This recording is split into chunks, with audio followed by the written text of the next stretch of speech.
Kaya na po, naka-deploy DJ substation tayo, DJ nagluhatin ko na kay DJ substation tayo, emergency substation, DJ Dumaya, which is the Barangay San Mateo. So, okay mit DJ na po, thank you iti Barangay San Mateo, kaya na BFP. Tatanti next move is for us to deploy the DPS mit Injayet. Tamno ambulansya, so kitain mi lang. So ano, ada sumangpit ngamin nga na donate iti national government kadating ambulansya apo. So napandain nala, dito may sa ambulansya ikabil ti daya. So that's the first emergency substation nga i-deploy tayo.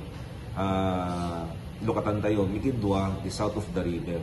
Ada locationen. Ada locationen na pintas, masabol tila ang manin iti additional fire truck. So nag-request tayo man iti DILG, no magteddan to next year, naglukat ito man Jayen. So no, dapat nakita mi ngamin dito yung banda iti lagi kada salit bulangon.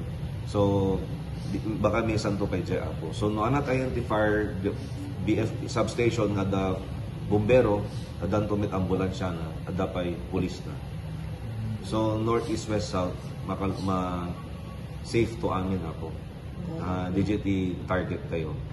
In lieu with that, ada constructed by the city nga fire hydrants. So di ba 49 fire hydrants ang nakadigitoy iti pagalan iti danom ti bombero, no emergency cases apo. It will be deployed around the city apo. This was passed during my councilor days apo. So tatangan implementar nakitaan tayo di budget and apo. So kinita amin nga naipaspasa di ko hangan implementar. So ni-implementar po tatang end of the year apo.